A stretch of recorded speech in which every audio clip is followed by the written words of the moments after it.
আলহামদুলিল্লাহ, আল্লাহ আপনাকে 4টে বেটি দিয়েছে, খুব ভালো জিনিস। বেটি হচ্ছে আল্লাহর পক্ষ থেকে বড় এক নিয়ামত। ইমাম শাফি বলেছেন, ইমাম শাফি রাহেমাহুল্লাহ, যে টোটাল সন্তানটাই হচ্ছে আল্লাহর নিয়ামত। তার ভিতরে বেটা হচ্ছে নিয়ামত আর মেয়ে হচ্ছে পূর্ণ অর্থাৎ কল্যাণ। মেয়ে পূর্ণ অর্থাৎ কল্যাণ। আচ্ছা, আল্লাহ সুবহানাহু ওয়া তাআলা নিয়ামতের হিসাব নেন না? এই যে চোখ, এটা আল্লাহর নিয়ামত নয়? এই চোখের হিসাব আপনার কাছে চাইবে কি চাইবে না? চাইবে। এই যে জবান, আমি কথা বলছি, এটা আমার নিয়ামত, তাই না? এটা সম্পর্কে আমি জিজ্ঞাসিত হব কি হব না? হব। কিন্তু কল্যাণের ব্যাপারে কোনো মানুষ জিজ্ঞাসিত হবে না। কল্যাণ মানে নেকি। কল্যাণ মানে নেকি। আপনি এখন দান করছেন, তার মানে নেকি। তার মানে বেটা হচ্ছে নিয়ামত, বেটার ব্যাপারে হিসাব দেওয়া লাগবে। আর বেটি হচ্ছে কল্যাণ, বেটি হচ্ছে আপনার নেকি বহন করে বাড়িতে আনে। মুহাম্মদ সাল্লাল্লাহু আলাইহি ওয়াসাল্লাম বলতে এক পর্যায়ে এমন বলেছেন যে আমি আর কন্যার পিতা জান্নাতে এইভাবে থাকবো। এটা বলার পরে দুটো আঙুল, তর্জনী আর মধ্যমা, দুটো আঙুল এক জায়গায় জমা করে দিয়ে বলছেন, শোনো, আমি আর কন্যার পিতা জান্নাতে এইভাবে থাকবো, আমি আর এতিমের দেখাশুনোকারী জান্নাতে এইভাবে থাকবো। বলার পরে আঙুল দুটো ফাঁক করে দিলেন। ওই জন্য আমি অনেক বক্তব্যতে বলেছি, আপনি যখন বাড়ি থেকে বার হবেন, আপনার বেটির কপালে একটা চুমু দিয়ে বার হন। বাড়ি থেকে যখন আসবেন, কোথাও থেকে রসগোল্লা, মিষ্টি, আঙুর, বেদানা যা আনবেন এনে আপনার মেয়ের হাতে দেন। বাজারের সব থেকে সেরা জিনিসটা আপনি আপনার বেটিকে কিনে খাওয়ান। বাজারের সব থেকে ভালো পোশাকটা, মানে যেটা রুচিসম্মত, এইরকম পোশাক আপনি আপনার বেটিকে পরান। কারণ আপনি কত বড় ভাগ্যবান পুরুষ মানুষ যে আল্লাহর নবী বলেছেন আমি আর বেটির বাপ জান্নাতে এইভাবে থাকবো, দুটো আঙুল জমা করে দিলেন। মানে একদম গায়ে গা ঠেকিয়ে। মানে আপনার বেটি আপনাকে কোথায় পৌঁছাবে বুঝতে পারছেন? ভেবেছেন কোনোদিন যে আমি আমার এই বেটিটার জন্য আল্লাহর নবীর সাথে জান্নাতে থাকবো? তাহলে বেটিটা আল্লাহর খুব বড় একটা মানে নিয়ামত নয়? অবশ্যই। আল্লাহ তাআলা ভাষা বলছেন এখানে কি, উলি কুরবা। যদি মোশরেক যদি তোমার নিকট আত্মীয় যদি হয়, তবুও তুমি ক্ষমা প্রার্থনা করবে না। এবার আপনাকে বলে দিই, যাদের বাড়িতে, যদি বলেন বেটির কথা এলো কেন, যাদের বাড়িতে 3-4টে বেটি আছে, ঠিক আল্লাহর ফয়সালা, বিয়ে শাদী হয়ে যাবে। এইরকম মাজার পূজারি পীর ফকিরদের দলে বেটি যেন বিয়ে দিতে যাবেন না। কি বললাম বুঝলেন? কারণ যারা মাজার পূজা করে, মাজারের সেজদা দেয়, পীর ফকির নিয়ে ব্যস্ত থাকে, এরা মুশরিক। এরা কি? মুশরিক, তাই না? যদি তওবা করে ফেরত আসে তাহলে বাঁচার রাস্তা আছে, তাছাড়া বাঁচার রাস্তা নেই। আল্লাহ তাআলার ভাষা হচ্ছে ওয়াউলি কুরবা। সেই মুশরিক যদি তোমার নিকট আত্মীয় হয়, তবুও তুমি তার জন্য ক্ষমা প্রার্থনা করতে পারবে না। তাহলে আপনার মেয়ে যদি একটা মাজার পূজারীদের ঘরে যদি আপনি দিয়ে দেন, তাহলে এমন একটা দিন অদূর ভবিষ্যতে আসবে যে আল্লাহর ওয়ার্ডার মুশরিকদের জন্য দোয়া করা যাবে না। আমি তো একটা কথা বলি সব সময়তে, যে আমরা পীরের দরবারে দোয়া চাইতে যাই। আমি মমতাজুল ইসলাম বলছি, পীরের জন্যই দোয়া করা হারাম। কি বললাম বুঝলেন না? ও পীর যদি বলে থাকে যে আমি মরে গেলে মাজারটা এই জায়গাটায় করে যাও, আর আমার ভক্তরা এসে চাদর চড়িও, ও পীরই তো নিজে মুশরিক, ওর জন্যই তো দোয়া করা হারাম। তা মানুষ আবার ওর কাছে দোয়া চাইবে কেমন করে? কি বললাম বুঝলেন না? দুটো জিনিসের সতর্ক বার্তা দিয়ে যাচ্ছি, এগুলো আমি একটাও ফতোয়া দিচ্ছি না। ফতোয়া দেওয়ার মতো যোগ্যতা আমার নেই। আপনাদের প্রতিষ্ঠানের যারা শয়খুল হাদিস আছেন বা অত্র এলাকার কৃতি সন্তান যারা আছেন, ইসলামিক ব্যাপারে খুব বেশি জ্ঞান রাখে, তাদেরকে গিয়ে বলবেন যে মমতাজুল ছোট ভাই এটা বলে গেছে, কথাটার কতটা সত্যতা। আপনাকে একটা কথা বলে দিচ্ছি, দুটো ব্যাপারে খুব সতর্কতা। এক, কোনো মাজার পূজারীদের সঙ্গে আত্মীয়তা করবেন না।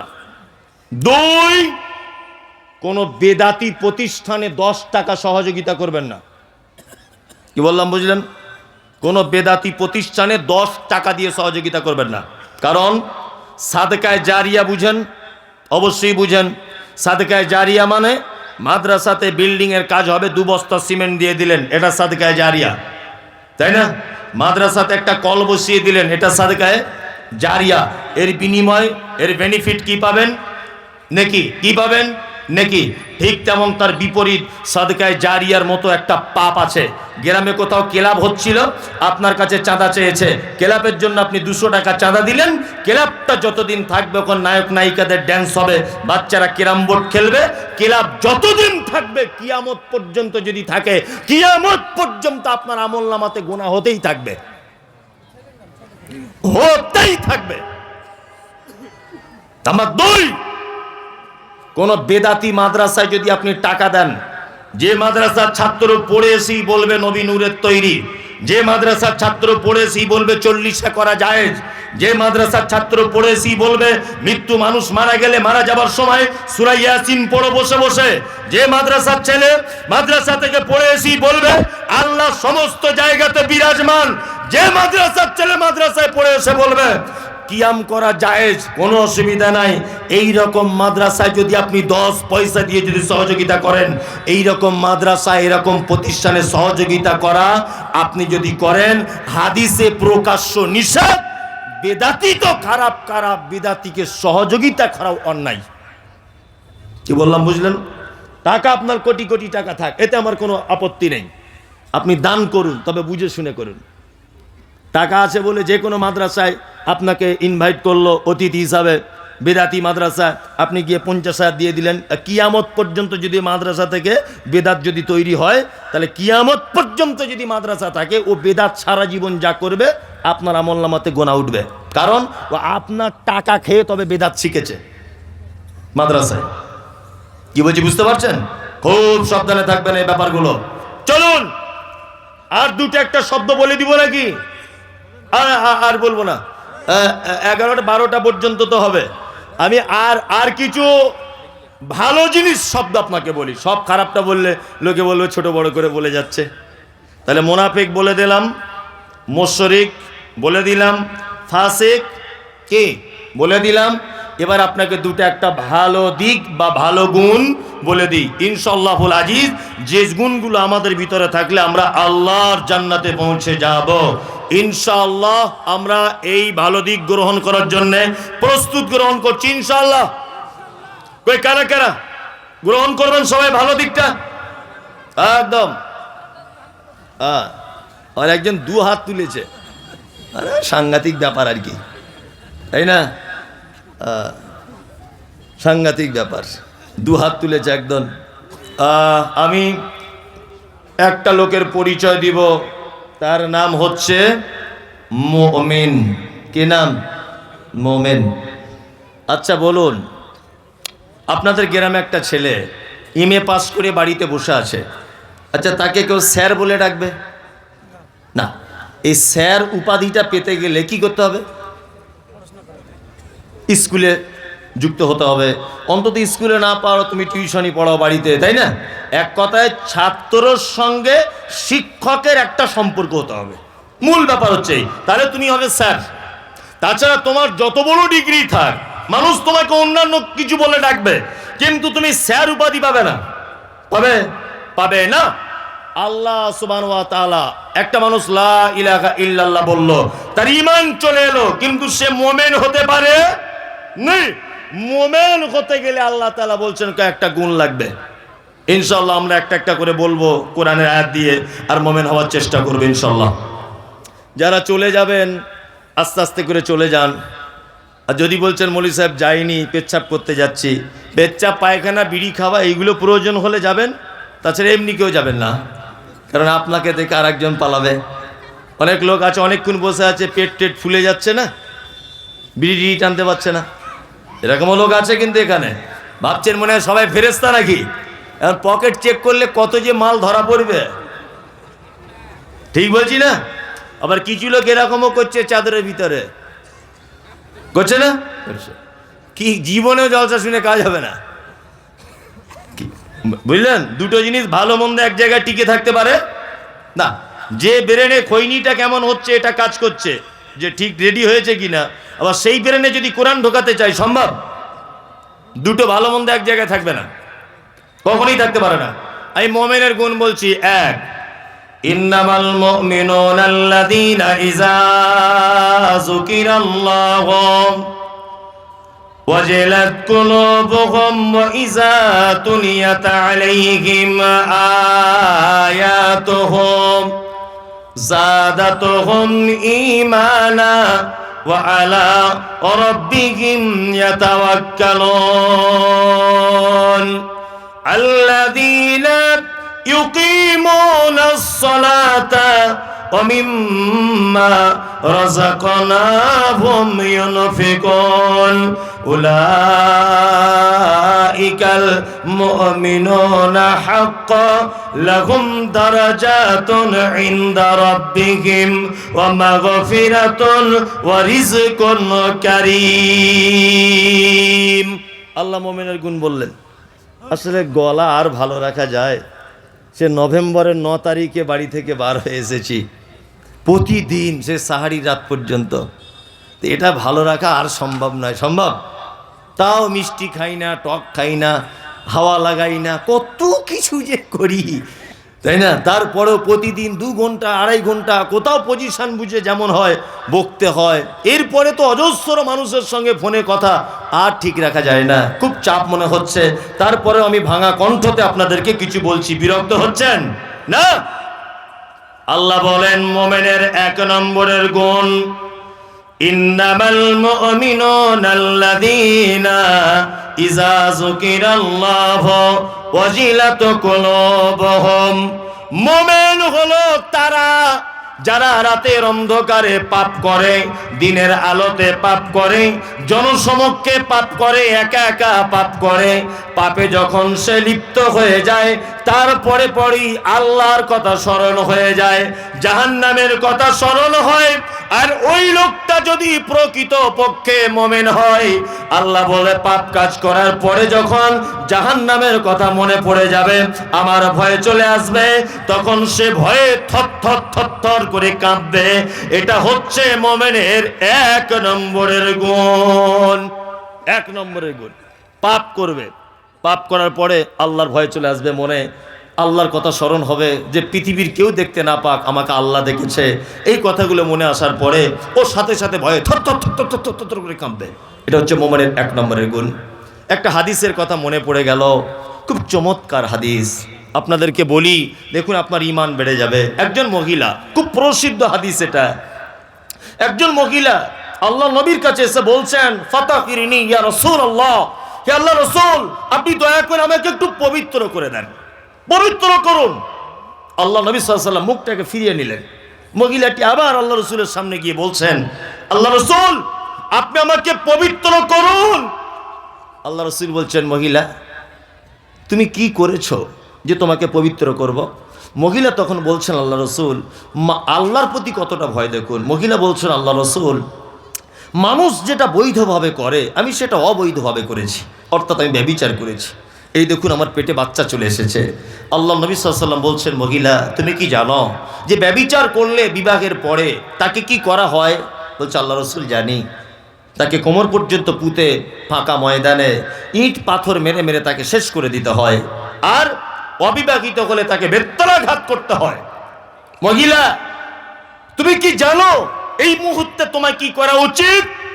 মহিলা বলছেন, আল্লাহ রাসূল সব জানি, আপনার কাছে শুনেছি, আপনার সাহাবীদের কাছে শুনেছি, আমার সব থেকে বড় কথা ব্যভিচার করেছি, পেটে বাচ্চা এসেছে, কিন্তু আল্লাহ রাসূল আমার আল্লাহর প্রতি খুব ভয় চলে এসেছে, আমি জাহান্নামের কথা ভাবছি, খুব ভয় চলে এসেছে। আল্লাহ রাসূল আপনি আমাকে কোমর পর্যন্ত পুঁতে পাথর মেরে মেরে হত্যা করে দেন, নির্দ্বিধায় করুন, আমি কোনো আপত্তি করব না। আল্লাহ নবী সাল্লাল্লাহু আলাইহি ওয়াসাল্লাম বলছেন, মহিলা তুমি পাপ করেছ, তোমার গর্ভে থাকা বাচ্চা তো কোনো পাপ করেনি, তুমি বাড়ি চলে যাও, বাড়ি গিয়ে তুমি তোমার বাচ্চা জন্ম দাও, পর্যাপ্ত পরিমাণে যতদিন পর্যন্ত দুধ পান করানোর প্রয়োজন ততদিন দুধ পান করাও। তোমার বাচ্চা যখন রুটি টুটি খেতে শিখবে তখন তুমি আবার আমার কাছে আসবে।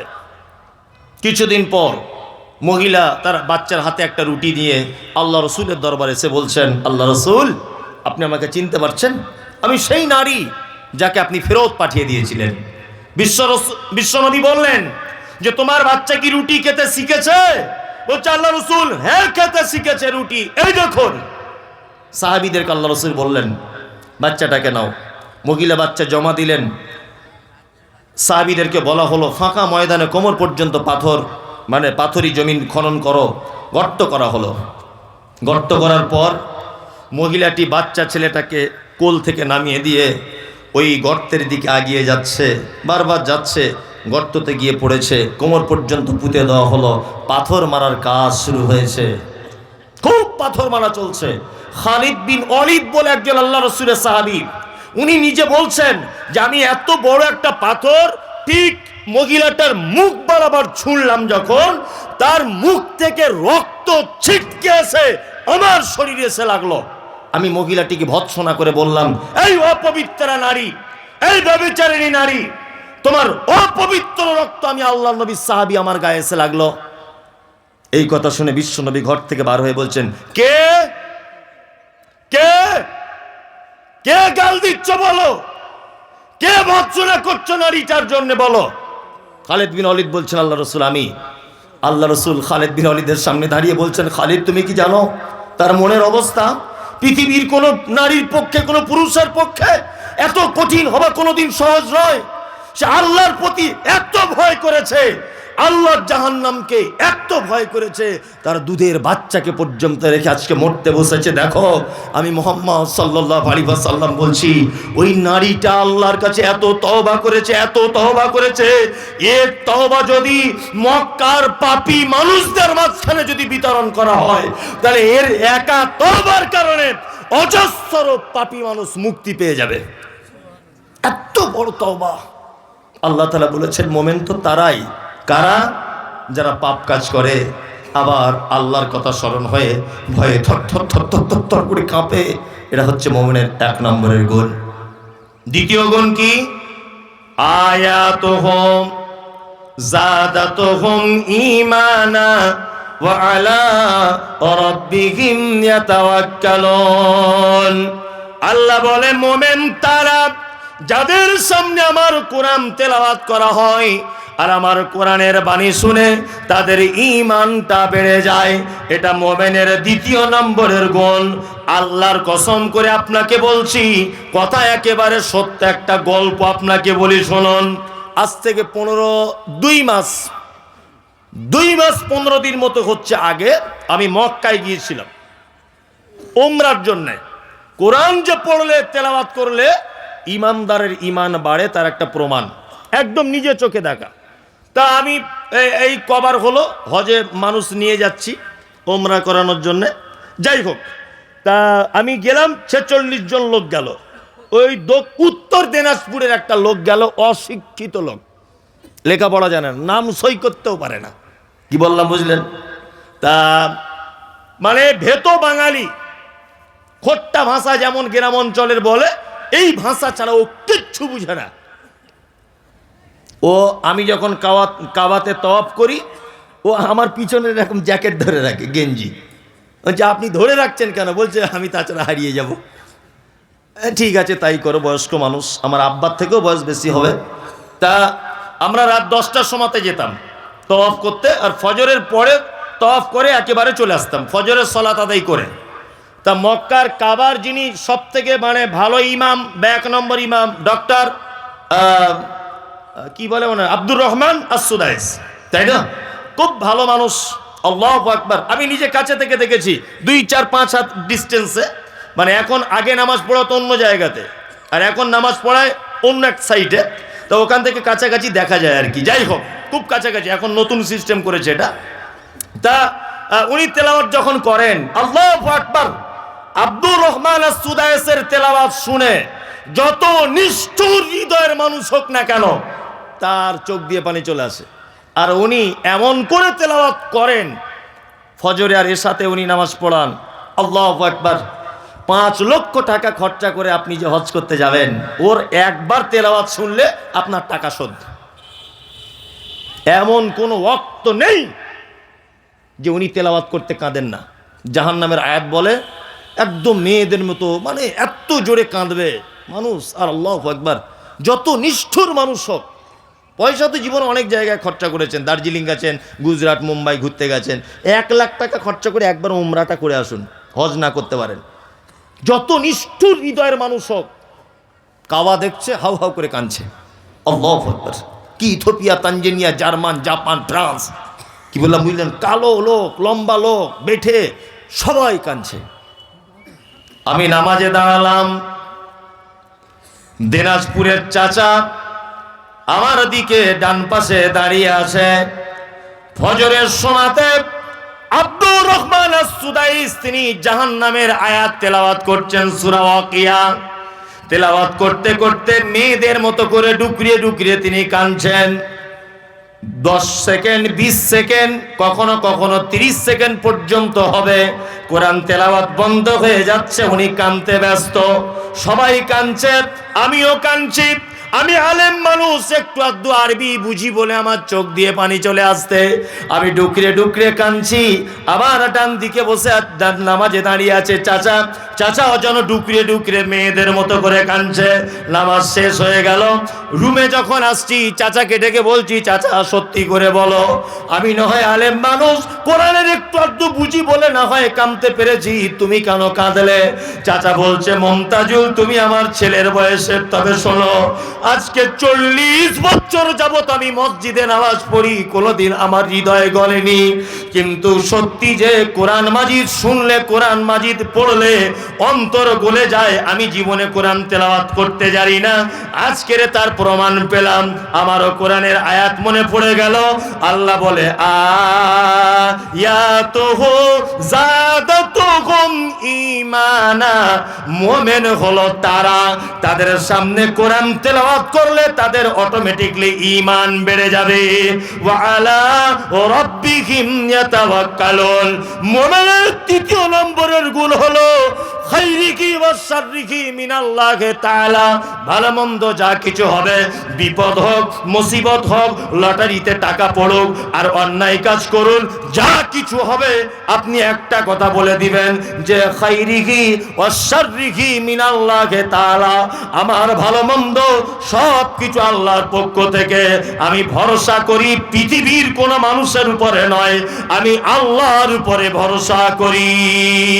মুমিনের তৃতীয় নম্বরের গুণ। দ্বিতীয় গুণ কি? আয়াত। আয়াত বলতে, আয়াতের বাংলা অর্থ নিদর্শন, তাই না? আয়াতের বাংলা অর্থ কি? নিদর্শন। তাফসীর ইবনে কাসিরের ভিতরে ব্যাখ্যা করা হয়েছে, আর তাফসীর হাসানুল বায়ানের ভিতরে ব্যাখ্যা করা হয়েছে। এখানে আয়াত বলতে মূলত দুটো জিনিসকেই বোঝানো হয়েছে। এক, কোরআন তেলাওয়াত, এটাকেও আয়াত বোঝানো হয়েছে, আর আরেকটা আয়াত বোঝানো হচ্ছে মানে আল্লাহ সুবহানাহু ওয়া তাআলার নিদর্শন। এই নিদর্শন দেখেও একজন মানুষের ঈমান বাড়ে, বাড়ে না? বাড়ে। তার প্রমাণ আপনাকে আমি দেখাই। দুনিয়াবি দুটো একটা কথা বলে। এক, আচ্ছা আপনারা যারা এখানে বসে আছেন, আপনাদের গ্রামের মায়েরা যে মুরগি বা হাঁসের বাচ্চা তোলে, তোলে না? তোলে। অনেক সময় দেখবেন, আমি আল্লাহর নিদর্শন দেখাচ্ছি, অনেক সময় দেখবেন যে মুরগির বাজুর তলাতেই মেয়েরা চালাকি করে হাঁস এবার মুরগির দুটোরই ডিম দিয়ে দেয় বাচ্চা তোলার জন্য, করে না? করে। ধরে নেন মুরগিরও বাচ্চা উঠলো, হাঁসেরও বাচ্চা ফুটলো, দুটো বাচ্চা মুরগির বাজুর তলা থেকে বার হচ্ছে প্রথম দিন। দ্বিতীয় দিন দেখবেন আস্তে আস্তে করে হাঁসের বাচ্চাগুলো ঠিক কোথায় পুকুর আছে পুকুরে নেমে যাচ্ছে। আচ্ছা দেখেছেন কোনো দিন যে একই বাজুর তলাতে দুজনা বার হয়েছে, হাঁসের বাচ্চা যাচ্ছে বলে পুকুরে, মুরগির বাচ্চাগুলোও গিয়ে সাঁতার কাটছে? দেখেছেন? আচ্ছা কোনোদিন কোনো হাঁসের বাচ্চা তার মাকে বলে, মা একটু সুইমিং পুলে প্রথম ভর্তি করে দাও, সাঁতার কাটাটা শিখি, তারপরে জুত করে পুকুরে গিয়ে সাঁতার কাটবো? এরকম কোনো ব্যাপার আছে? না। কেন বলুন তো? আল্লাহ বলছে আয়াত, এটা হচ্ছে আমার নিদর্শনাবলী। ওকে কে বলে দিল, হাঁসের বাচ্চাকে, যে সাঁতার কাটার সময় পাগুলো এরকম এরকম করতে হয়, তারপরে তুই যখন পুকুরতে গুটবি ডানাগুলো এইরকম করে লাফ মারবি? কে বলে দিল? কে? আল্লাহ, তাই না? আমরা সত্যি কোরআন না জানলে যে কিছুই জানা যায় না, তার একটা বাস্তবতা আছে এর ভিতরে। কৃষক ভাই যারা আছেন, চাষবাস করেন মাঠে, বা মাঠে যাদের জমি নেই, শ্রমিকের কাজ করেন, লেবারের কাজ করেন, আপনারা দেখেছেন ঠিক যখন মানে সূর্য আস্তে আস্তে আস্তে যখন মানে ডুবে যায় আর কি, ঠিক এই মুহূর্তে দেখবেন মাঠে এক শ্রেণীর পাখি তারা দেখবেন ডানা মেলতে মেলতে এরকম করতে করতে সারিবদ্ধভাবে যায়, যায় না? দেখবেন তাদের একটা দৃশ্য আপনাকে দেখাই, এইরকম করে 4-5 বার ডানা মেলে দেখবেন একবার এরকম করে দিচ্ছে ডানাটা, দিয়ে 2-3 মিনিট একভাবে চলছে, দুলছে, হেলছে। আছে না অনেক পাখি? আছে। আল্লাহ সুবহানাহু ওয়া তাআলা এই পাখিটার কথা কোরআন মাজিদে নোট করে দিয়েছেন। কোরআন মাজিদে নোট করেছেন যে পাখিটা 3-4 বার ডানা এরকম করে আবার স্থির করে দেয়। আল্লাহ বলছেন, আওয়ালাম ইয়ারাউ ইলা তায়রি ফাওকাহুম সাফাতিন ওয়া ইয়াকবিযন মা ইউমসিকুহুন্না ইল্লার রহমান ইন্নাহু বিকুল্লি শাইইন বাসীর। সূরা মুলকের ভিতরে আয়াত আছে। আল্লাহ তাআলা বলছেন যে তোমরা কি পক্ষীকুলের দিকে তাকিয়ে দেখো না, তারা যখন ডানা ঝাপটাতে ঝাপটাতে স্থির করে দেয়, পৃথিবীর কে আছে মহাশূন্যতে তাকে এইভাবে ভাসমান অবস্থায় রাখবে? আল্লাহ বলছে ইল্লার রহমান, শুধু আমি দয়ালু, আমার পক্ষে এটা সম্ভব, পৃথিবীর কারো পক্ষে এটা সম্ভব নয়। সম্ভব নয়। আল্লাহ বলছে আয়াত, এগুলো আমার নিদর্শনাবলী, তোমরা এগুলো দেখবে আর একজন ইমানদার, তার ইমান বেড়ে যাবে, তাই না? সুন্দরবনে বেড়াতে গেলাম, এগুলো না বললে সাধারণ মানুষকে বোঝানো যাবে না। অনেক সময় বলে যে বক্তারা হাদিস কোরআন যা বলে তার থেকে বেশি এমনি কথা বলে। আরে এমনি কথা না বললে, আমি যদি এখন মাইকেল মধুসূদন দত্তর এখানে কথা বলি, তা একটা লোক এক কলম লেখাপড়া জানে না, তা ও মাইকেল মধুসূদন কে ও জানে? ওর কোনো কাজ হবে? আমি যদি শুধু এখন হাদিস বলি আর অনুবাদ করে করে যাই, ও হাদিসের কিছু বুঝে? তা ওর কোনো কাজ হবে? তার মানে যাতে ও বুঝতে পারে সেই রকম কিছু কথাবার্তা দিয়ে ওকে বোঝানো উচিত, এটা আমি মনে করি। সুন্দরবন বেড়াতে গেলাম, সুন্দরবনে 3 দিন থাকলাম লঞ্চের উপরে। আমরা একটা টিম গিয়েছিলাম, আমার বাড়ি থেকে যদিও কাছে, তা ঘুরলাম। অজস্র গাছ, যারা গেছেন তারা জানেন, গাছে ভর্তি। সুন্দরবন মানেই হচ্ছে নদী আর গাছ, আর কিছু নেই। পাখিদের কিচিরমিচির, আর ওই বানর দেখতে পাবেন, বাঘ ওটা নসিবে থাকলে দেখা যায়, সচরাচর হরিণ দেখা যায়, প্রায় দেখা যায়, পানি টানি পান করতে আসছে দেখা যায়। যাই হোক, তার 3 দিন যাবত লঞ্চের উপরে থাকলাম, অনেক কিছু দেখলাম।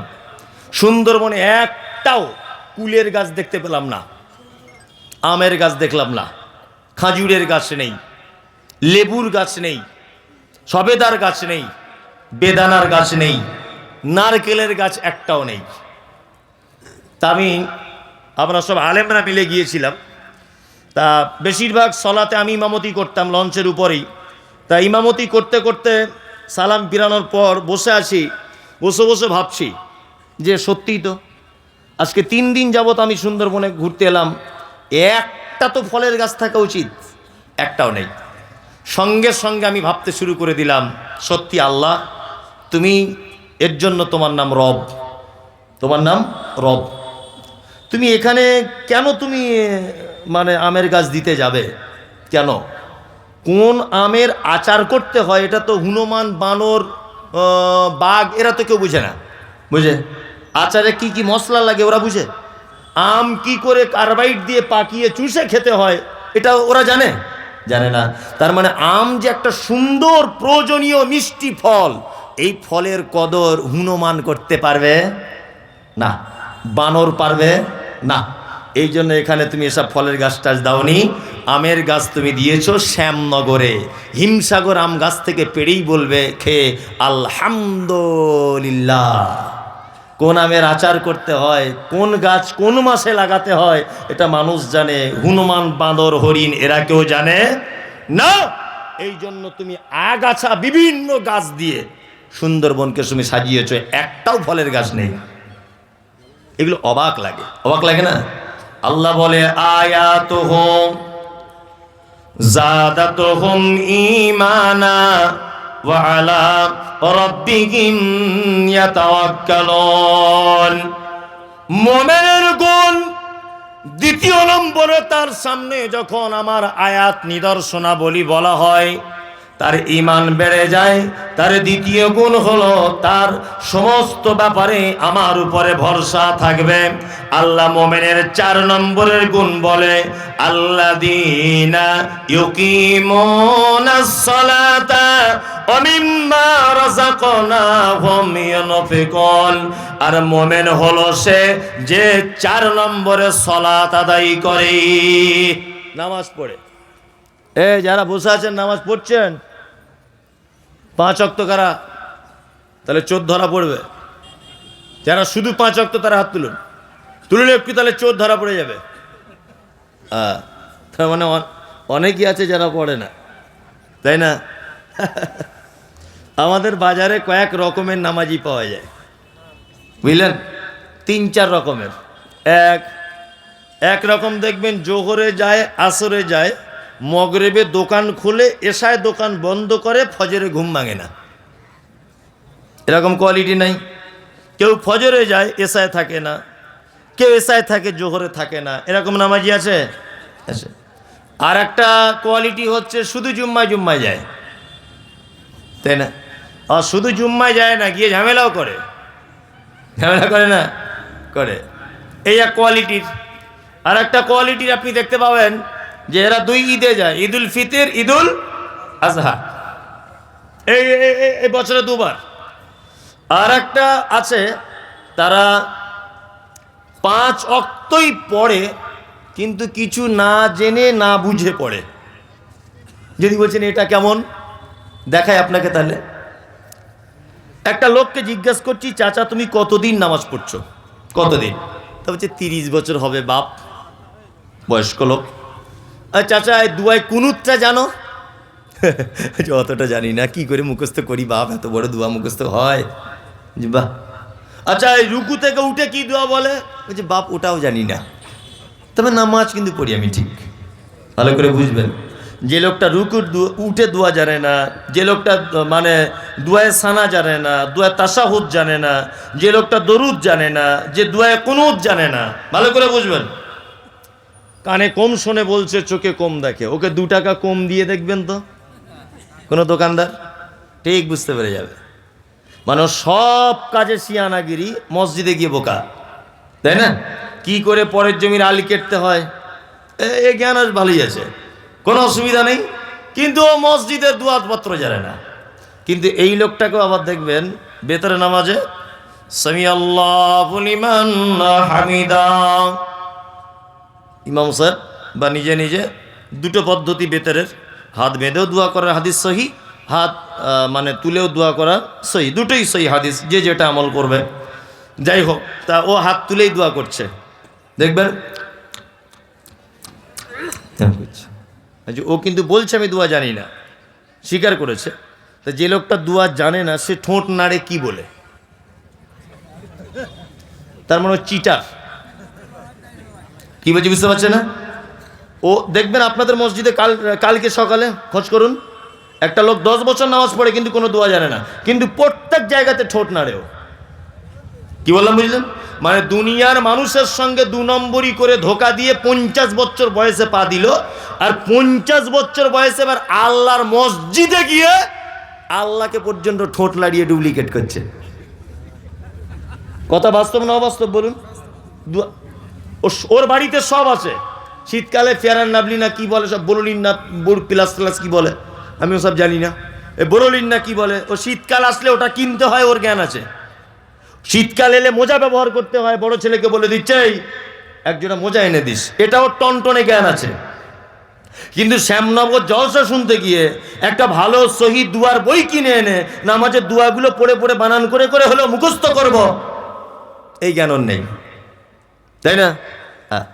আবার যদি কেউ ওই চাচাকে বলে দিতে চায়, চাচা হাত তুমি যে এই রকম করে বাঁধছো এটা ঠিক না, এইভাবে বাঁধো, আবার চাচা রেগে গিয়ে বলে তুই তোরটা কর আমি আমারটা করি, ভুলটা ধরিয়ে দিলেও রাখ।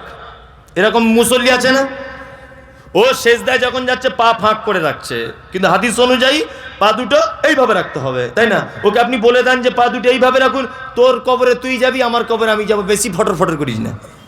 এতদিন আসতাম না ঠিক ছিল, এসেছি আর পেছে লেগেছিস, এইরকম লোক আছে না নেই? আচ্ছা, আল্লাহু আকবার। এরকম 2 নম্বরই আর চিটিংবাজি করে কদিন আল্লাহর সঙ্গে ধোকা দিয়ে চলবে? চলবে? চলবে না। বিনীত অনুরোধ, যদি পড়াশুনো না জানেন, আগেকার মানুষ আপনি স্কুলে যাননি, অন্তত পক্ষে আপনাদের মাদ্রাসার শিক্ষকের কাছে বা মসজিদের ইমামের কাছে বসে 2টো দোয়া শিখুন না, বসে 2টো দোয়া শিখুন, বুঝলেন না?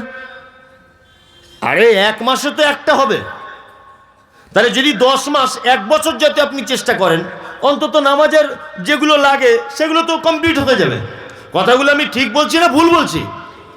তা একটা লোক বলুন তো যে আমি বয়স্ক লোক, আজকে থেকে এটা শুরু করবো ইমাম সাহেবের কাছে, অত সহজ নয়। তার মানে সবাই দোয়া জানে, তাই তো? ধরবো, দেখবেন একটা লোককে ডেকে ধরবো, হার্ট ফেল করবে ধরলেই। কি বললাম বুঝলেন না?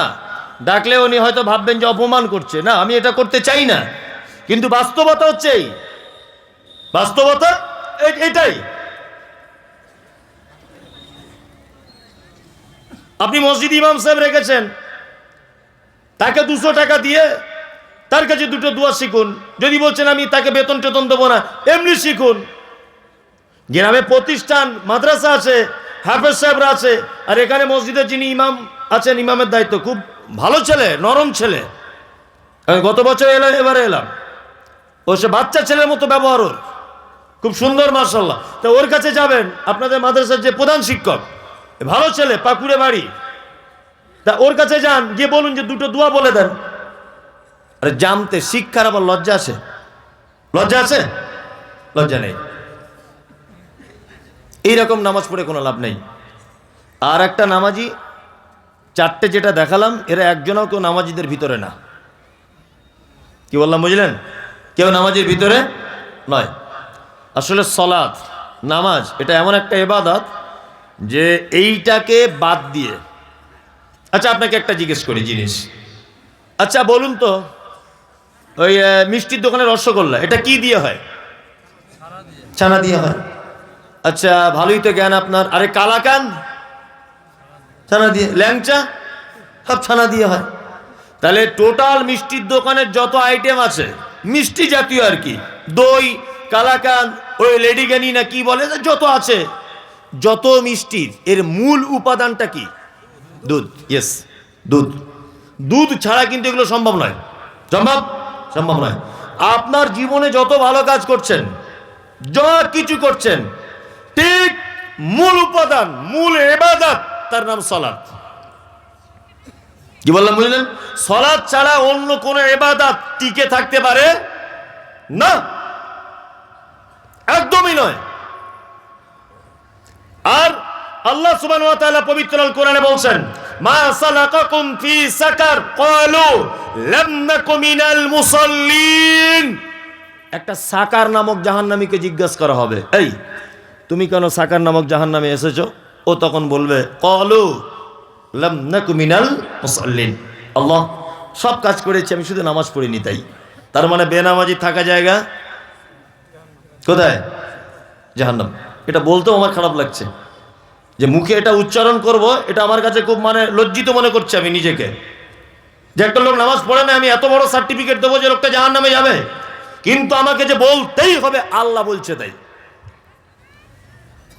অনেক মানুষ আছে বলছে মৌলভী সাহেব নামাই না পড়তে পারি, তবে আমি আর 5 জনের মতো ঝেড়ে খাই না, চিটিং বাজ নয়, আমার ইমান চাঙ্গা, বুঝলে না?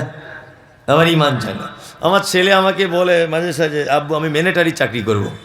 আমার ছেলে, ঠিক আছে তুই মিলিটারি হবি যখন, অসুবিধা নেই। লিখিত পরীক্ষা দিয়েছে, ফার্স্ট হয়েছে, অরিজিনাল নয় কিন্তু, আমার ছেলের এখন ছোট, বোঝানোর জন্য বলছি। মৌখিক পরীক্ষা ফার্স্ট, আমার ছেলে মাঠে রান করেছে ফার্স্ট, লং জাম্প ফার্স্ট, সব কাজে আমার ছেলে ফার্স্ট। তা আমার ছেলে আমাকে একদিন আনন্দ করে এসে বুকে জড়িয়ে ধরে বলছে, আব্বু মনে হয় চাকরি আমার কনফার্ম হয়ে যাবে, আর একটা মাত্র আমার পরীক্ষা বাকি আছে। কি বেটা? বলছে একজন অফিসার শুধু ফিতে নিয়ে মাপবে আমার হাইটটা কতটা। এখন হাইট দেখতে পাওয়া যাচ্ছে আমার ছেলে 3.5 ফুট, মিলিটারি চাকরি করবে ও। আচ্ছা বলুন তো কিয়ামত পর্যন্ত সম্ভব? সম্ভব নয়। কারণ এই চাকরিটার মূল শর্তই হচ্ছে হাইট ভালো হতে হবে। তুমি লেখাপড়া মাধ্যমিক অসুবিধা নেই, উচ্চ মাধ্যমিক অসুবিধা নেই, কিন্তু এই চাকরিটার মূল শর্ত কি? হাইট ভালো হতে হবে, তাই না? আমি দান করি মনি সাহেব, কোনো সমস্যা নেই। আমি তো ওই শ্যামনগর মাদ্রাসায় 50,000 দিয়েছি, আবার ওই রাধানগরে দিয়েছি 50। সব ভালো কাজ আপনার, শুধু আপনি নামাজটা পড়েন না, তাই তো? গোলাম হোসেন, আপনার থাকার জায়গা জাহান্নাম। কোথায়? সব সব পরীক্ষায় পাস, কিন্তু হাইট কম। তাহলে এই কাজের শর্ত কি? হাইট। জান্নাতে যাওয়ার শর্ত কি? সালাত, তাই না? জান্নাতে যাওয়ার শর্ত সালাত। যারা বলছেন একক তো যাই, একক তো যাই না, এদের চরিত্র কেমন বলে দিই। এক, আমার ছেলে এবার মাধ্যমিকে 5টা সাবজেক্টে পরীক্ষা দেবে, বা আপনার ছেলে দেবে 5টা সাবজেক্টে পরীক্ষা দেবে। তা আপনার ছেলে 4টেতে 100 100 100 পেয়েছে, আর একটাতে 0 0 0। যারা শিক্ষিত মানুষ বা স্কুলের সঙ্গে যুক্ত আছেন আপনারা জানেন, বিবেচনা করে বুদ্ধি কাটিয়ে বলুন, 4টেতে 100 100, একটাতে 0 0, রেজাল্ট যেদিন বার হবে আমার ছেলে পাস না ফেল? ফেল। ফেল মানে জোহরে গেছে 100 100 নাম্বার পেয়েছে, অসুবিধা নেই, ফজরে ঘুম ভাঙিনি তাই পড়েইনি, ফেল, 0। কি বলছি বুঝতে পারছেন? আল্লাহ সুবহানাহু ওয়া তাআলার ভাষা দেখুন। আল্লাহ তাআলা বলছেন আল্লাযীনা হুম সালাওয়াতিহিম ইউহাফিজুন। ফেরদাউস নামক জান্নাতে যাবে তারা, সালাওয়াতিহিম। আলেম ওলামারা আছেন, আল্লাহ বহু বচন শব্দ ব্যবহার করে বলছেন যারা সালাত সমূহ হেফাজত করে। কি বললাম বুঝলেন? যারা সালাত সমূহকে হেফাজত করে তারা, তার মানে যারা 5 ওয়াক্ত সালাত আদায় করে। চলুন, অনেক মানুষ এমন নামাজি আছে যারা বাড়িতে পড়ে মসজিদে যায় না, এরকম বদ অভ্যাস নেই? আছে। বাড়িতে সালাত ইচ্ছাকৃতভাবে হবে না, কারণ আল্লাহ সুবহানাহু ওয়া তাআলা বলেছেন আরকাউ মাআর রাকিঈন, তোমরা রুকুকারীদের সাথে রুকু করো। তার মানে জমাতে যাও। তার মানে কি? জমাতে যাও। আল্লাহ মোমেনদের গুণ তারপরে বলছেন ইনফিকুন অমিম্মা রাযাকনাহুম ইনফিকুন। মোমেন আল্লাহর রাস্তায় দান করে। মোমেন কি করে? দান করে। যদি বলছেন মৌলী সাহেব আপনারা পারেন বেশ ভালো, ঠিক ঘুরে ঘুরে জায়গায় এসেছেন দানের ব্যাপারে, আমি কারোর কাছে টাকা চাইবো না, তবে বিনীত অনুরোধ আপনি আমাকে 10টা মিনিট টাইম দেন, আপনাকে একটা গুরুত্বপূর্ণ ঘটনা আমি আপনাকে শোনাবো হাদিস থেকে। কি বললাম বুঝলেন? এইটা শুনে আপনি বাড়ি যাবেন, যেখানে পারবেন যান, আমার কোনো আপত্তি নেই। এক, আল্লাহ নবী সাল্লাল্লাহু আলাইহি ওয়াসাল্লাম পৃথিবী থেকে চলে যেদিন গিয়েছিলেন সেই দিনটির নাম কি? কি বার ছিল সেদিন? সোমবার। সোমবার। জীবনে অনেক কিছু শুনেছেন, আর এইটা আজকে শুনুন। এইটা আমি বলছি, বাংলাদেশের প্রখ্যাত আলেম ডক্টর আসাদুল্লাহ আল গালিব একটা বই লিখেছেন সিরাতুর রাসূল। এই বইয়ের একেবারে শেষের দিকে এই ঘটনাগুলো বিস্তারিতভাবে পাবেন। আমি একদম আজকেই পড়লাম এবং একাধিকবার পড়ে আপনাকে বলছি। সহিহ হাদিসের উদ্ধৃতি দিয়ে তিনি ঘটনাটা বর্ণনা করেছেন। এক, আল্লাহ নবী সাল্লাল্লাহু আলাইহি ওয়াসাল্লাম সোমবার পৃথিবী থেকে চলে গেছেন। তার আগের বৃহস্পতিবার জীবনের শেষ নামাজ জমাতে পড়িয়েছিলেন মাগরিবের। বৃহস্পতিবার মাগরিবের। আর বৃহস্পতিবার মাগরিবের প্রথম 2 রাকাতে যে তেলাওয়াত করেছিলেন সূরা মুরসালাত, যার শেষ আয়াত ছিল ফাবি আইয়ি হাদিসিম বা'দাহু ইউমিনুন। আল্লাহ বলছেন এর পরেও কি তোমরা অন্য কোন কথার উপর ঈমান আনবে? বিশ্বনবী ঠিক যেন উম্মতদের উদ্দেশ্যে কথা বলতে চেয়েছেন শেষ আয়াত দ্বারা, ফাবি আইয়ি হাদিসিম বা'দাহু ইউমিনুন। মাগরিবের সালাত শেষ, বাড়ি চলে এলেন। হযরতে বেলাল মসজিদে নববীতে যেন ঈশার আজানের ধ্বনি দিয়ে দিলেন। হাইয়া আলাস সালাহ, হাইয়া আলাস সালাহ। হযরতে বেলাল, আল্লাহ রসুল উঠলেন, উঠে আয়েশাকে ডেকে বলছেন, আয়েশা, আয়েশা একটু পানি দাও তো আমাকে। আম্মা জান আয়েশা পানি দিলেন। আল্লাহ রসুল সাল্লাল্লাহু আলাইহি ওয়াসাল্লাম অজু করলেন। অজু করার পর অজ্ঞান হয়ে গেলেন, বেহুশ হয়ে গেলেন। একটু পরে আবার হুঁশ ফিরে এলো। আল্লাহ নবী সাল্লাল্লাহু আলাইহি ওয়াসাল্লাম আবার আয়েশাকে বলছেন, আয়েশা একটু পানি দাও তো। আয়েশা আবার পানি দিলেন। আল্লাহ রসুল অজু কমপ্লিট করলেন, তারপর আবার অজ্ঞান হয়ে গেলেন। আসাদুল্লাহ গালিব সাহেব যেভাবে বইয়ের ভিতরে ঘটনাটা বর্ণনা করেছেন, আমি সেইভাবে বর্ণনা করছি, একটা অক্ষর এদিক ওদিক করবো না। আমি মানুষ, তারপরে গণ্ডগোল হয়ে যেতে পারে। তৃতীয়বার আবার অজু করলেন। অজু করে ঠিক বেহুশ হয়ে যাবার আগে আল্লাহ নবী সাল্লাল্লাহু আলাইহি ওয়াসাল্লাম আয়েশাকে বলছেন, আয়েশা ইশারাতে তোমার আব্বাকে বলো ইমামতি করতে। তোমার আব্বাকে বলো, আমার আর যাওয়া হলো না। আম্মা জান আয়েশা আব্বা আবু বক্করকে বললেন, আপনি ইমামতি করতে যান, আল্লাহ রসুল অর্ডার করেছেন। হযরত আবু বক্কর ইমামতি করতে যাচ্ছেন, চোখ দিয়ে পানি পড়ছে ঝরঝর করে, যে আল্লাহ রসুল বেঁচে আছেন আর এখন আমি ইমামতি করতে যাব, এটা উচিত নয়। পৃথিবীতে একজন ভাগ্যবান পুরুষ মানুষ আল্লাহর নবী বেঁচে থাকা অবস্থায় 17 ওয়াক্তের, 17 রেকাতের নয়, 17 ওয়াক্তের ইমামতি করেছেন আবু বকর সিদ্দিক রাদিয়াল্লাহু তাআলা আনহু। এটা কিন্তু ভালো একটা ইম্পর্টেন্ট ব্যাপার, জেনে রাখুন আপনি। নাম্বার 2, হযরত আবু বকর ইমামতি করছেন। আম্মা জান আয়েশা একটা আপত্তি জানালেন আল্লাহ রসুলকে। এটা আপনারা জানেন যে আল্লাহ রসুল পৃথিবী থেকে চলে যাওয়ার আগে আয়েশার হুজরাতে অন্যান্য বিবিদের মতামত নিয়ে শেষ দিনগুলো আয়েশার হুজরাতে ছিলেন। আয়েশা রাদিয়াল্লাহু তাআলা আনহা তিনি ভাবছেন যে আমার হুজরাতে আল্লাহ রসুল আছে, আর আমার আব্বা যদি ইমামতি করে তাহলে অন্যান্য বিবিরা ভাববে আয়েশা মনে হয় নিজের বাপ বলে আগে আগে ইমামতি করতে দিচ্ছে, অন্যান্য বিবিরা রাগ করতে পারে। আল্লাহ নবীকে যখন এই অভিযোগ করলেন আয়েশা, তখন আল্লাহ রসুল একটু উচ্চ কণ্ঠে বলছেন, আয়েশা আরে আমি বলছি আবু বকর ইমামতি করবে, তুমি কেন অন্যজনের নাম বলছো? এই জায়গাতে একটু ইঙ্গিত পাওয়া গেল যে আল্লাহ রসুল মারা যাওয়ার পরে আবু বকর খলিফা হবেন। এই ব্যবহারটাতে আম্মা জান আয়েশা একটু ইঙ্গিত পেলেন যে আবু বকরের উপর আল্লাহ রসুলের এত ভালোবাসা কেন।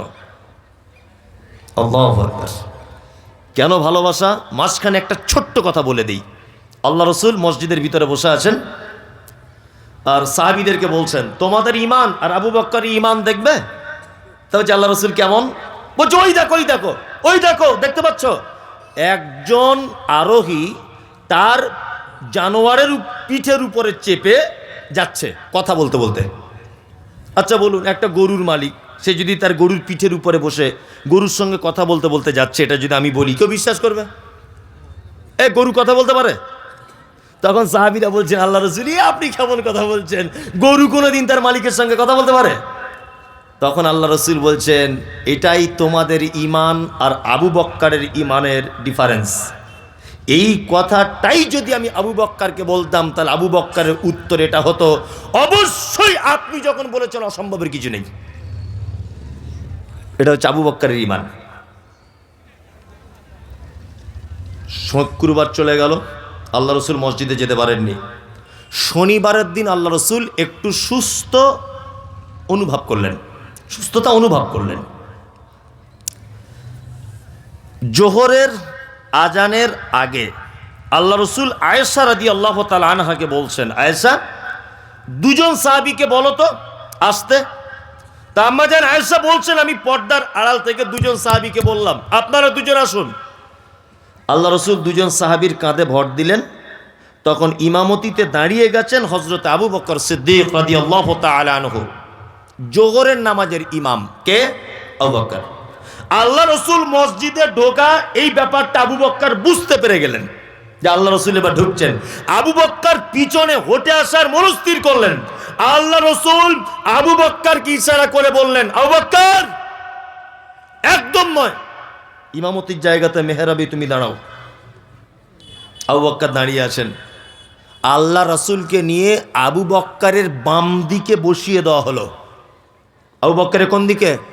তাহলে আবু বক্কর যদি ইমাম হয়, ধরে নেন এই যে ইমামতি করছেন আবু বক্কর, আর আবু বক্করের বাম দিকে যদি আল্লাহ নবীকে বসানো হয়, তাহলে আল্লাহর নবীর কোন দিকে হলো আবু বক্কর?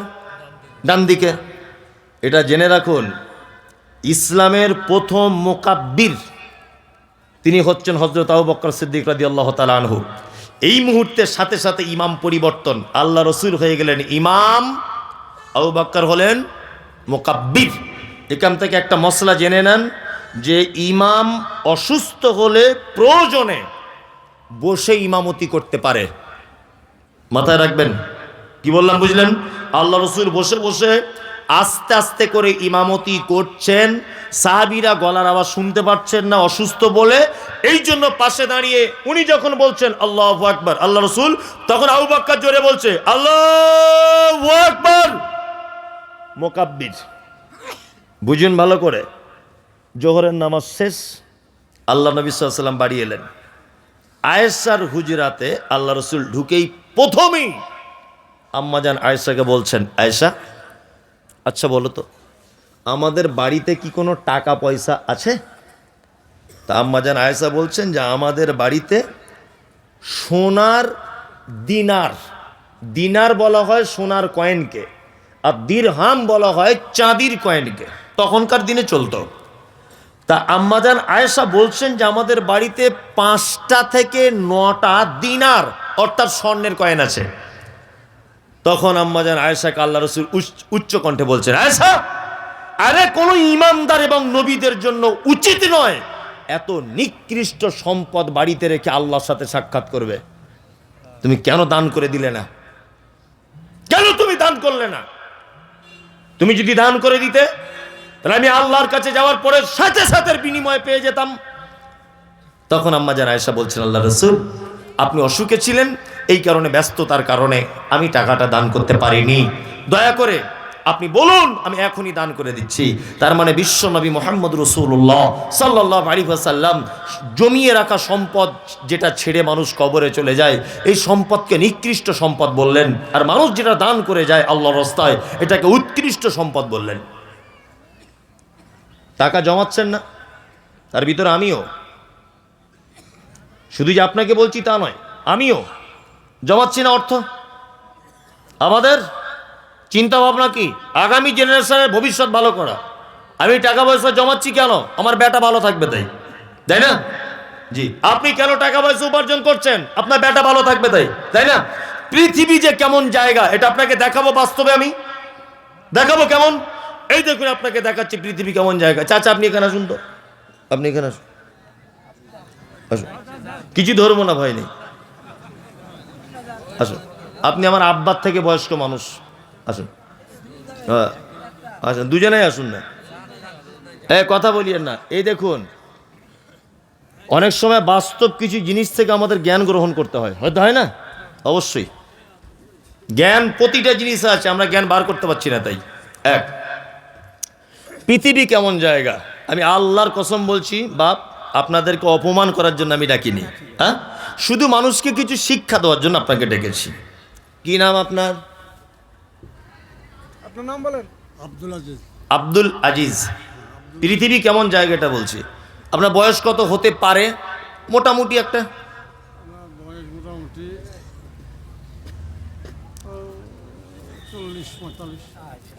যাই হোক, মানে ওনার বয়স মোটামুটি 60 বছর প্লাস। আপনার কত? বয়স আমার 66, কাগজ কলম। ও 60 বছর। আপনার দুজনের আব্বা বেঁচে আছে? আব্বা বেঁচে আছে? অনেক আগে মারা গেছে। কতদিন হবে? হ্যাঁ 10-20 বছর। আপনার? আমার 50 বছর। 50 বছর হয়ে গেল। দুজনা ইমানদারির সাথে সত্যি কথা বলুন একদম। আপনারা দুজন কেউ মিথ্যা বলেন না আমি জানি, তারপরেও এখন এই মুহূর্তে ইমানদারির সাথে বলবেন। আপনার আব্বা মারা গেছে 50, আপনার 20। আপনারা দুজনা কোনোদিন আপনাদের আব্বাদের কবরের পাশে দাঁড়িয়ে বলেছেন যে আল্লাহ আমার আব্বাকে একটু ক্ষমা করে দাও? সত্যি কথা বলবেন। যান যান, গিয়ে বসে বসুন, বসুন, হয়ে গেছে, যান। এর নাম পৃথিবী। যান, আপনারা দুজন বসুন। এর নাম কি?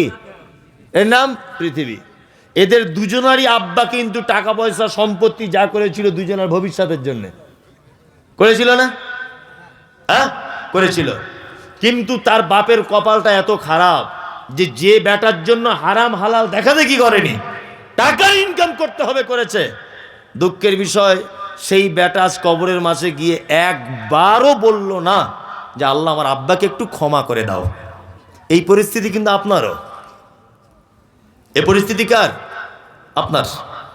এতে অনুপরিমাণ কোনো ত্রুটি নেই। এই পরিস্থিতি আপনার অনিবার্য। আপনি মারা যান, আপনার বেটা কখনো কোনোদিন আপনার কবরে গিয়ে বলবে না যে আল্লাহ আমার আব্বাকে একটু ক্ষমা করে দাও। বলবে? বলবে না। আপনার স্ত্রীর প্রতি আপনার ভালোবাসা ও আপনার প্রতি ভালোবাসা ততক্ষণ যতক্ষণ আপনার অর্থ আর নিঃশ্বাস আছে। কি বললাম বুঝলেন? স্বামী স্ত্রী একই খাটে শুয়ে আছেন, একই খাটে শুয়ে আছেন আপনারা দুজন। রাত 2টোর সময় আপনার স্ত্রী দেখছে আপনি মারা গেছেন। ও যদি কম্বল খুলে দেখে আপনি মরা, বলুন ও 1 সেকেন্ডের জন্য ওই ঘরে আর টিকতে পারবে? পারবে না। অথচ শোয়ার সময় গলা ধরে বলেছিল তোমায় ছাড়া বাঁচবো না। তার মানে বোঝা যাচ্ছে পৃথিবীর যত রঙ্গরস, যত প্রেম প্রীতি যা কিছু আছে, 2টো কারণে, 1 অর্থ, 2 নিঃশ্বাস। আপনার টাকা নেই, আপনার বেটা আপনাকে শালা বলে গাল দেবে। এই কথাটাই বলবে, তুই আমার জন্য কি করেছিস বল, বলবে না? তার মানে আপনার অর্থ নেই, আপনার বেটা আপনাকে শালা বলে গাল দিচ্ছে, তাই না? ওই জন্য বলছি টাকা পয়সা ইনকাম করুন, বেশি কিছু রেখে যাওয়ার চিন্তা ভাবনা করবেন না। যে চামারগিরি করে সব টাকা পয়সা রেখে দিব, মাদ্রাসা মসজিদ গরিব এতিম ফকির কাউকে দেব না, বঞ্চিত করব সবাইকে, সব রেখে যাব, এতে আপনার অনুপরিমাণ কোনো সফলতা নেই। আমরা যারা এখানে দান করেছি বেশিরভাগ মানুষ কি বলছে একজন, আপনার গাড়িতে বোম মারা হয়েছিল কেন? ওই হুজুরেরা। হুজুর, আমি তো এখন পশ্চিমবাংলার সব থেকে হুজুর বিরোধী লোক। ওদের নাম শুনলে আমার শরীরের রক্ত গরম হয়ে যায়। ওদের নাম মানে ওই পীর সাহেবদের নাম মুখে আনলে আমার অজু নষ্ট হয়ে যায়। মানে গালটাল দিয়ে ফেলি হয়তো মনে মনে কখন, এই জন্য বলছি। কি বললাম বুঝলেন তো? ওদের থেকে যত কিলোমিটার ডিস্টেন্স থাকা যায় আর কি, দূরে থাকবেন। হাওড়া জেলাতে বোম মেরেছিল গাড়িতে। কি বললাম বুঝলেন? প্রোগ্রাম করে আসছিলাম, রাস্তাতে সব ইয়ং ছেলেরা বাঁশ নিয়ে দাঁড়িয়ে আছে। তা আমি আসছি, গাড়িতে মারতে গেল। আমি ড্রাইভারকে বললাম যে এখান থেকে তুমি গাড়িটা একটু গতি বাড়াও। আমার যে ড্রাইভার সে একদম আগুন ড্রাইভার আর কি। যাই হোক, তা ওদের ওভারটেক করে কোনো রকম গাড়িটা আগে না, আমি দাঁড়ালাম। আজ কি হয়েছে তোদের, মারবি আমাকে? এই কথা বলার পরে একজন আমাকে একটু গালাগালি করলো। গালাগালি করার সাথে সাথে দুজন দেখলাম সাইডে চলে গেল, আর একজন অকথ্য ভাষায় গালাগালি দিচ্ছে। না, আমি যেখানে প্রোগ্রাম করতে গেলাম সাথে সাথে ফোন করলাম, ওরা একদম 2-3 মিনিটের ভিতরে ওখানে চলে এলো। তখন আমার সঙ্গে আর কি চলছে ফাইটিং নিয়ে। ওরা এসে যখন প্রচুর লোক চলে এলো, ওদের একজনকে ধরে প্রচণ্ড মারধর করলো, মানে মাথা ফাতা ফাটিয়ে দিয়েছে মেরে আর কি। এখন তারপরে যখন এরা সংখ্যায় বেশি আমার পক্ষের লোক, তখন ওরা কি করলো, ওই আমার গাড়ির সাইডে একটা বোম মেরে দিল, এরকম একটা ব্যাপার। তখন আমি গাড়ির বাইরে দাঁড়িয়েছিলাম। ঘটনা হচ্ছে, আমি সেই আল্লাহর প্রতি আমার বিশ্বাস যে আল্লাহ মাছের পেট থেকে একজন নবীকে বাঁচিয়েছিলেন। আমি সেই আল্লাহর প্রতি ঈমান রাখি যে আল্লাহ নদীতে রাস্তা বানিয়ে মুসাকে পরিত্রাণ দিয়েছিলেন। আমি সেই আল্লাহর প্রতি এখনো বিশ্বাস রাখি, মৃত্যু পর্যন্ত থাকবে। সারা পশ্চিম বাংলায় আমি যেভাবে শিরিক এবং বেদাতের ব্যাপারে, হুজুরদের ব্যাপারে যে সমস্ত বক্তব্য রেখেছি, তাতে করে এতদিন আমার বেঁচে থাকার কথা নয়। কারণ আমি যে জায়গায় বসবাস করি এখানে আহলে হাদিস বলে কিছু নেই, সহিহ আকীদা, সব পীর ফকির হুজুরে ভর্তি। কি বললাম বুঝলেন? তারপরেও ইনশাআল্লাহ কোনো দিন কোনো রকমের কোনো বিপদের সম্মুখীন হইনি, ছোটোখাটো কোনো বিপদের সম্মুখীন হয়েছি। আমাকে পুলিশ সব জায়গাতে মারাত্মকভাবে সাপোর্ট করেছে। আল্লাহ বাঁচিয়েছে, এটা তো আলাদা একটা দিক। দুনিয়াবি যদি কেউ সাপোর্ট করে, আমি সবসময় কিছু হলে পুলিশের দ্বারস্থ হলে পুলিশ আলহামদুলিল্লাহ সবসময়তেই ব্যাপক হারে সাপোর্ট করেছে। যেমন গত কালও করেছে। আলহামদুলিল্লাহ, আমার জন্য দোয়া করবেন যাতে জাতির সামনে সঠিক কথাগুলো নিখুঁতভাবে বলতে পারি, শুধু এই দোয়াটা করবেন। যাই হোক, আপনারা যারা এতক্ষণ দান করেছেন, পদ্ধতি একটাও ঠিক হয়নি। যদি বলছেন আমরা এত লোক বসেছিলাম, কেউ ভুল ধরতে পারলো না, আপনি ধরলেন না, এটা হাদিস কোরআন নয়। পদ্ধতি একটা ভালো জিনিস বলছি, এখানে যারা বসে আছেন দান দুটো পদ্ধতিতে করবেন যদি আগামী দিন ভালো আপনি চান। এক, বাড়িতে ভিখারি এলে বাচ্চাদের হাত দিয়ে ভিখ দেবেন। কি বললাম বুঝলেন? তাতে করে আপনার বাচ্চা শিশু মনে একটা দাগ কাটবে, একটা শিক্ষা জন্ম হবে যে আমার আব্বা মা জীবনে কোনোদিন কোনো ভিখারিকে ফেরাতো না।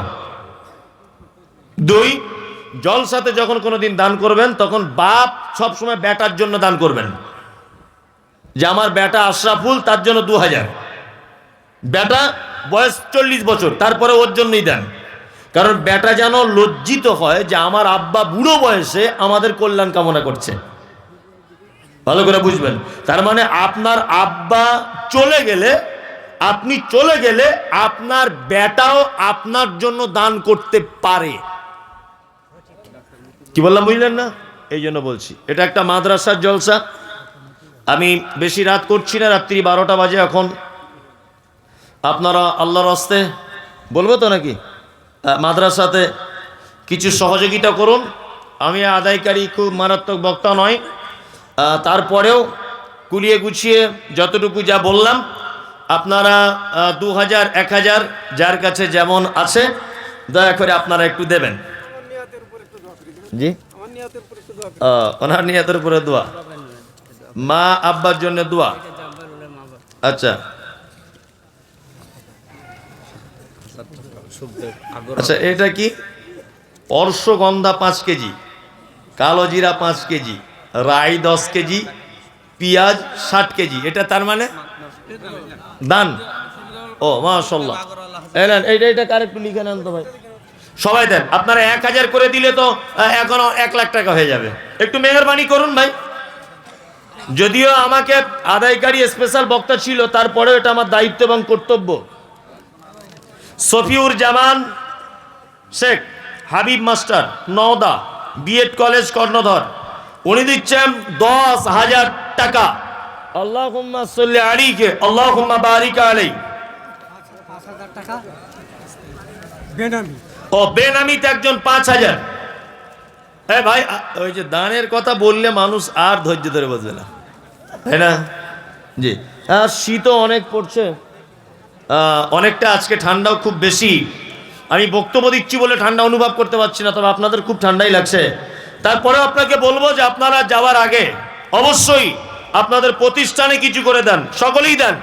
যদি আপনারা 500 করে দেন তাই অনেক,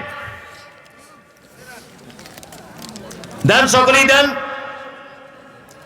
দেন। তুমি আসমানে থাকো প্রভু, আমি জমিনে। তুমি আসমানে থাকো প্রভু, আমি জমিনে। তবু তোমারি প্রেম জমে হৃদয় গহীনে। আমি তোমারি গোলাম গো, অন্য কারণা।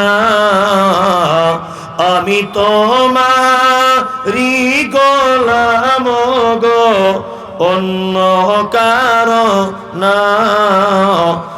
আলিমুল গায়ব তুমি, মালিক রব্বানা। এই নূর ইসলাম,